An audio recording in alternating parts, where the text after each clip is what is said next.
Hey, it's John Lee Dumas of EO Fire, and it's The Entrepreneurial You, the show for dedicated and passionate Caribbean entrepreneurs seeking daily inspiration, brought to you by author, speaker, and award-winning entrepreneur Heneka Watkis-Porter. You must be prepared to ignite.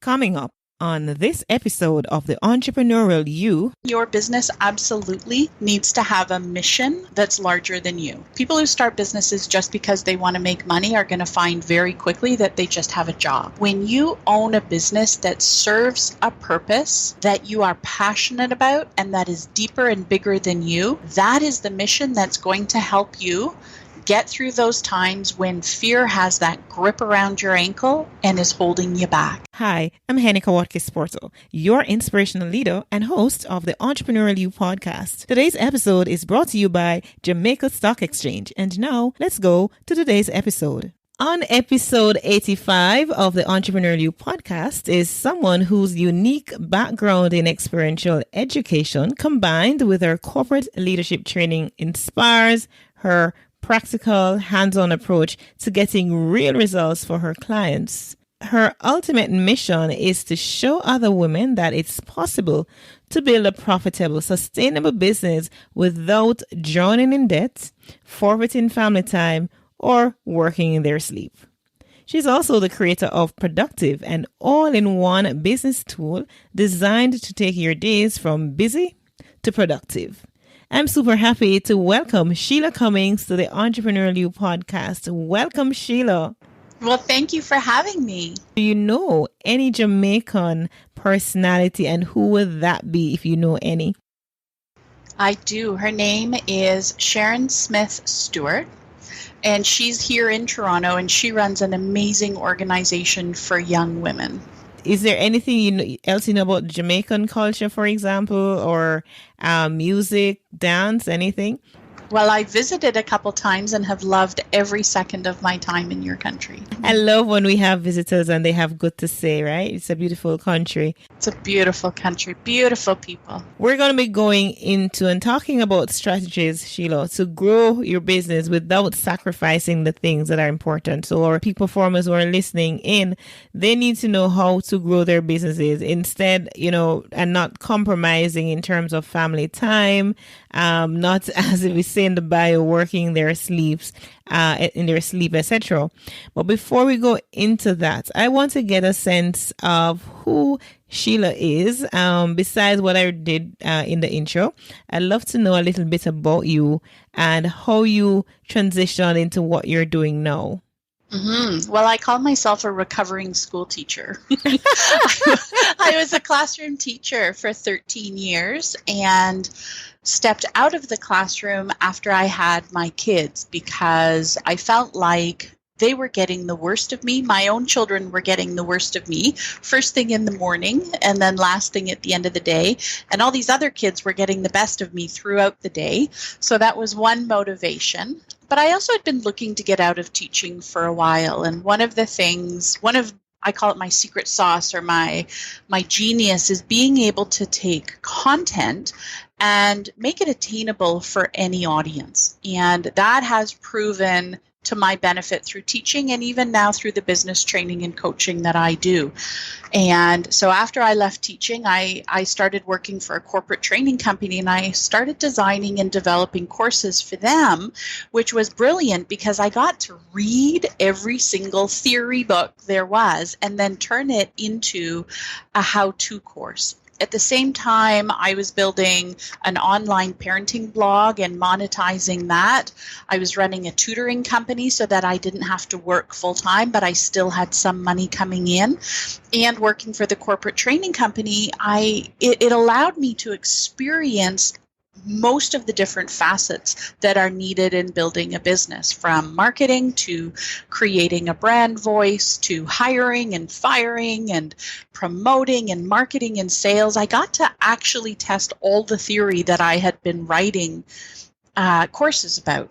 And I was emceeing a women's conference one day.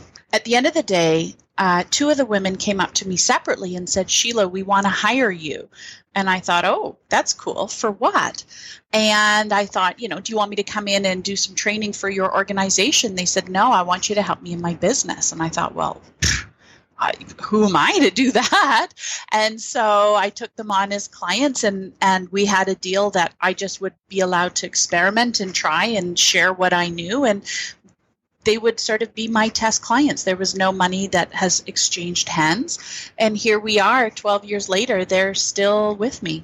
Whoa, that's an amazing story. So let me ask you, did you take anything from teaching? And if you did take anything from teaching into entrepreneurship, what was that? Well, I think there's a couple things. One is what I do, which is a lot of what I do is training and teaching and, taking business knowledge and theory and turning it into content that will be useful and easy to implement. So that whole instructional design piece is one element that is really the backbone of my company. The other thing is, with teaching, it's one of those jobs where your work is never done.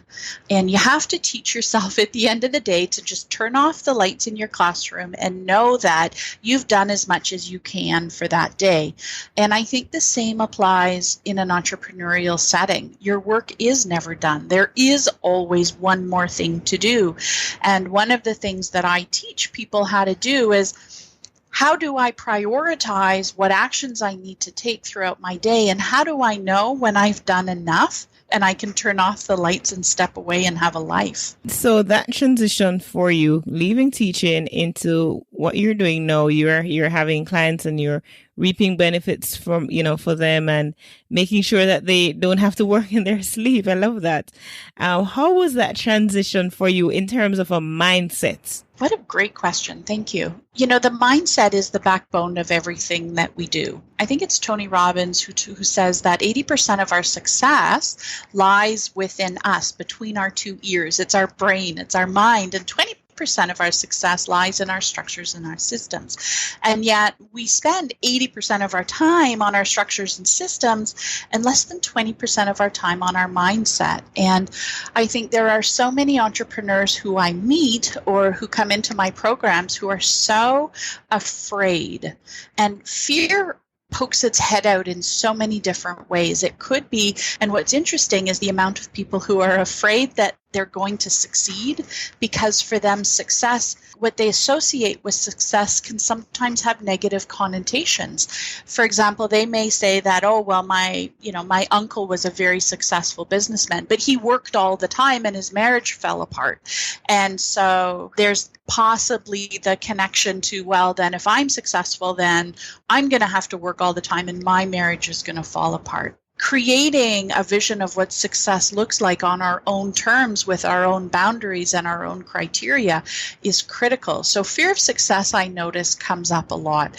But then there's also, all the, well, who am I to be doing this work? Nobody's going to pay me for what it is that I do. And the whole imposter syndrome, which I think grabs a hold of our ankles, all of us, at various times throughout our growth journey. And the difference between someone who's going to be successful is what we choose to do when we have that fear gripped around our ankle that's holding us back. Because we either can choose to buy into that fear and shift back to a place that's more comfortable, or we can choose to acknowledge the fear, walk with it, and move forward anyway by doing what I call a power day that you want to be. Because busy is just going to make you feel better because you're being busy. Therefore, you must be successful. Whereas when you are making these power moves, you are actually getting to where it is that you want to be. You're seeing progress. And you know what? It is uncomfortable. It is discomfort. When you were operating in a capacity as a teacher, did you have these awakened beliefs as you do now? Oh, no, not at all. I spent years studying me and deconstructing myself and self-improvement and understanding the psyche. No. I would have called it different. I would have called it something different. You know, when I was in the classroom, you see kids struggling with something. And I remember spending hours talking about that it's okay to struggle. It's okay if everything isn't easy, but come on, let's just take that one step. What's that one thing we can do? But no, it never was a part of my day-to-day active conscious thinking, but it absolutely is now. You're really catering to women. Women more than men, it would appear, suffer the imposter syndrome, and not just the imposter syndrome, but there are so many other challenges that women face that would prevent them from just going out into that deep end and being their best selves because of some inhibitions and so on. So just take us through some of those fears and inhibitions and challenges that women face. The female role model, a traditional female role model, has always been one of a caregiver.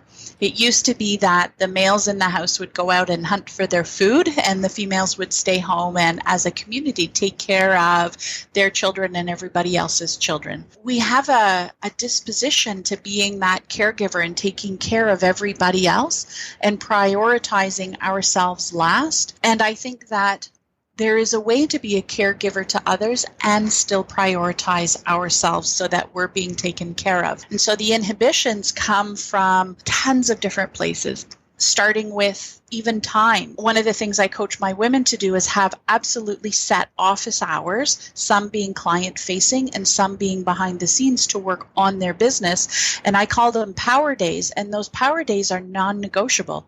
You are not available to go for coffee or help someone at school or make cupcakes for some party. You're dedicated to working on your business and then having other time where you are able to care for others. So I see that happening, you know, under the time realm, but even under pricing, Heneka. I watch it under pricing all the time, where I see women undercut their price for so many reasons. I'm not good enough. Nobody's going to pay me to do this. And there are very few men who I have worked with who I've had to encourage to increase their rates. But I would say that 90% of the women who start with me are charging under market value for fear that nobody's going to hire them or that they're not good enough. Because I think as women, we tend to be just.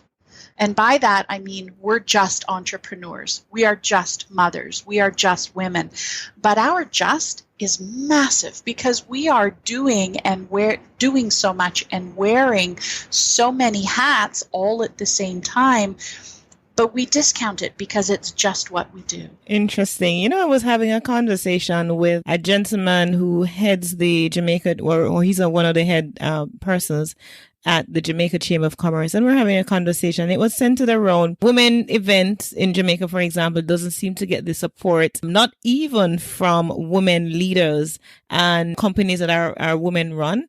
And he was even going for us to say, many times he sits at the table and he is a little more vociferous than women would be when it comes on to women issues. Like it's that fear. I don't know what it is. It's that fear, maybe not wanting to play in the old boys club or not thinking that they're good enough. No, the imposter syndrome, or just thinking that, oh, I am just, yeah, as you mentioned, Sheila. So there are so many things, and I'm glad that you are targeting particularly women in what it is that you're doing. I mean, this podcast is not just women. We have men and women listening, but it's important because sometimes we forget who we are and the power that lie within us. But you know, what's interesting is I think there's been a real stereotype that when you think about a woman who is a real leader in business or is a real, has huge leadership traits and runs big teams, we tend to classify her as, a ball breaker, or she's a bitch, or she's this. And there are very masculine traits that we attach to women leaders. But the reality is female leadership is highly, highly effective. And women are building and growing companies, infusing trillions of dollars into our local economies. And they're not doing it by being this male leader. They're doing it just through the female feminine leadership traits. And it's hugely effective, Heneka. And we just need more women to step into that and to own that we can be powerful, we can have impact, and we can be feminine at the same time. Interesting point at which we can take a break, and we're going to take a break right here. When we come back, Sheila, we're going to be looking at First of all, your unique selling proposition, what made you stand out with your clients. And then we're going to ask for some tips into growing a profitable business without sacrificing those things that are important to us. Now, also, we will look at viewers or an audience question rather. And this one comes from Facebook again. And I seem to get a lot of my audience questions coming over from Facebook for my guests. So I'm going to take a break right here and be right back. This review comes from Miss Heneka out of the USA. And she says, I love the content and the diversity of guests, backgrounds, and career paths. I love how Heneka embraces and celebrates Jamaican culture while being inclusive. I highly recommend this podcast for anyone interested in becoming an entrepreneur, in addition to established entrepreneurs. So thank you so much, Mr. Heneka out of the USA. And remember, you too could have your review read right here live on the Entrepreneurial You podcast. Just leave me a rate and review in iTunes. I love that. I appreciate every single one of you who have already rated and reviewed the podcast. Thank you so much. So you want to start your podcast, but you don't know where to host it. Go to HenekaWatkis-Porter.com and claim your 1 month free of podcast hosting on Blueberry. Or if you already have your host but aren't getting statistics on your podcast, you can claim 1 month free stats from Blueberry at HenekaWatkis-Porter.com. That's HenekaWatkis-Porter.com. Go right now and claim your 1 month free statistics. We needed to raise capital, but our experience with local financial institutions was that they were cautious and slow to act, and interest rates were far too high. We had real concerns about financing our business through outside equity investors and the possibility of interference. Could we get a fair valuation for our business? We had our own ideas about the business and its value. Should I go the traditional route of bank financing, or should I try the Jamaica Stock Exchange? So we made a call and experienced transformation of our business through conversations. I'm John Mahfood, CEO of Jamaican Teas, and we're listed on the Jamaica Stock Exchange. Give us a call today at 876-967-3271 to begin your transformation through conversation. We want to see your company listed on the Jamaica Stock Exchange. Do you have a product or service to put out to the world, but you don't know where to begin? Do you have an idea for a blog, but think that having a website is just way too expensive? Do you want to start a website, but don't know where to begin? If you answered yes to any of these questions, visit HenekaWatkis-Porter.com and sign up to HostGator web hosting. For as little as $2.75 per month, you can have the perfect option for your small site or blog. You'll have user-friendly building tools and unlimited domains. Go to HenekaWatkis-Porter.com and sign up now for your perfect websites. Welcome back. And my guest today is Shelagh Cummins. And Shelagh has so much experience, in experiential education. She's been combining her corporate leadership training to inspire practical hands-on approach as she gets real results for her clients. And her ultimate mission really is to show the women that it's possible to build a profitable, sustainable business without drowning in debt and forfeiting family time or even working in your sleep. So I've been having a great conversation with her. Thus far, we went off a little, but that's okay because it's very important as we talk about women issues and some of the challenges and some of the inhibitions and fear and imposter syndrome that would prevent women from advancing into having profitable businesses. So thank you so much, Shelagh, and welcome back.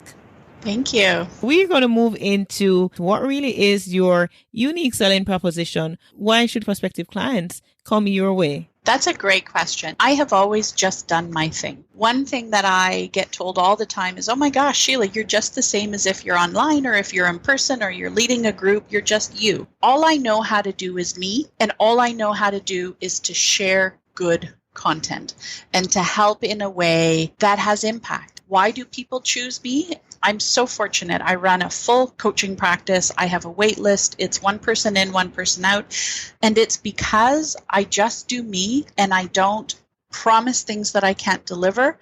And I get to work with people who I know are going to have an outcome. They're going to get results. How can women who Perhaps they're just starting businesses, or people, former community members that are just going into business, whatever field it is, some of the tips that you can give us to grow a business profitably. I'm going to give you the 3 M's.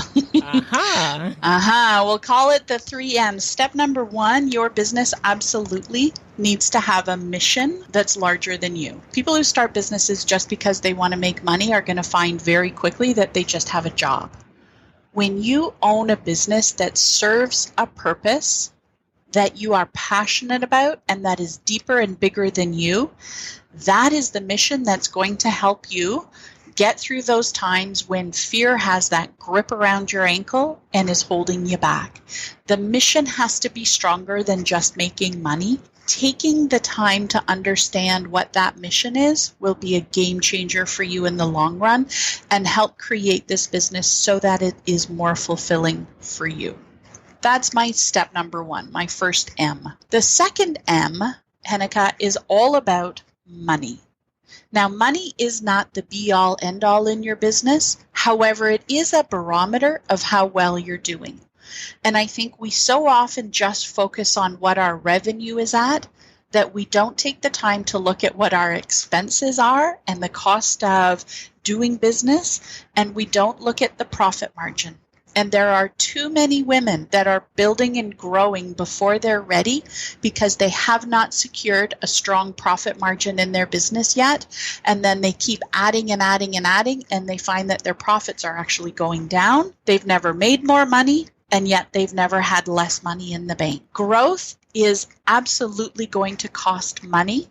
We have to know the financials within our business inside and out on a daily basis. How much revenue is going in, what our expenses are coming out, and how much is left over at the end of the day. I work with quite a few 7-figure women who are running big, big companies, and I interview them for my podcast, and I'd hope you'd come back and listen and be a guest on mine, Heneka. Definitely.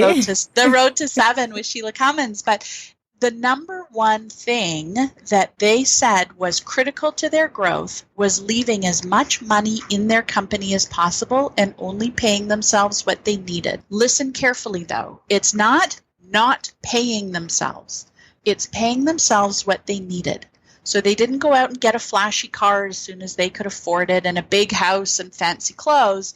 They got a car and a house and clothes and kept as much money in their business as possible because growth is expensive. It costs cash in order to grow. And so watching that money and knowing your profit and loss and seeing the profit margin at the end of each and every month and knowing what the profit margin is on each and every item that you sell, the cost of everything, it's all down to dollars and cents. So watching and understanding the money side of your business is my second M. And the third M, which is going to help with the money, is the marketing. And I think marketing has such a massive umbrella and means so many different things. But if we boil it down to the bare bones basic, marketing is simply creating visibility for you in front of the people who need you the most, and then building credibility and letting those people, showing those people that they can trust you so that when they invest with you, it'll be an easy buying decision. Marketing comes in so many different ways, shape, or form, and I don't believe that one marketing style is good for everyone. Some people market better online, some people market better in person. I have personally grown my entire business about 95.7%, if we want to talk numbers. 95.7% of my company, my clients, have come through speaking engagements. So I know that my marketing, the priority is speaking, and I need to be on a stage once or twice a month if I'm going to hit the numbers that I want to hit. So marketing is sort of the third M, and marketing, of course, will lead to sales. But if we're not going to have sales if we haven't built visibility and credibility in front of those who need us the most. The 3 M's, there you have it: mission, money, marketing. That's tips. Yeah. Tips to grow a profitable business, and I'm sure we could break those down into several different areas, but those are nice general areas that give us a focus. And speaking of focus, the Facebook question, my audience question, comes from Joan Richards, and she is on Facebook. And her question is, what are your strategies for prioritizing? How do you decide what to do first, next, etc., without getting overwhelmed? I love it. So I have a productivity planner, which I've created. You're able to pre-order it right now. It's at shelaghcummins.com/productive, and it takes you through the Power Moves time management system. And just to give you a brief overview of what it looks like, we start at the 10-year vision, the big vision of what you're creating, and then we drill that down to what has to happen in the next 5 years in order for you to get to the 10-year. Then we drill it down further and get to the 1 year. That's sort of the big thinking stuff. But then what we do, Heneka, is we divide it into the next 90 days. 90 days is enough time that you can see the results of your actions to see if it's working and you're getting closer to your goal. And if it's not working, it's enough time to see that it's not working to allow you to change your course. And so through the 90 days, figuring where we want to be in the next year, we drill it down to what has to happen in the next 90 days for me to get there. And between you, me, and the internet, there's usually 2 places that are for sure the top priority when it comes to a business owner. Number 1, you can probably guess what it is, but it's revenue. And so then we think, okay, in the next 90 days, what is going to be the most important sources of revenue, and what do I need to do in order to secure that revenue? And so then we look at it through the monthly lens. Well, if in the next 90 days, month number 1, I'm going to focus on selling this coaching program. Month number 2 will be the launch of an online course. Month number 3 will be intake into the private program again. Then we reverse engineer it and we go backwards. Well, what has to happen for me to get in front of the people who are going to want to be filling these programs? And then once we know what our priority is for the month, then we figure out through the month, how many days do we have available to work? What are our power days, and what actions do we need to do on those days in order to get us to our end goal?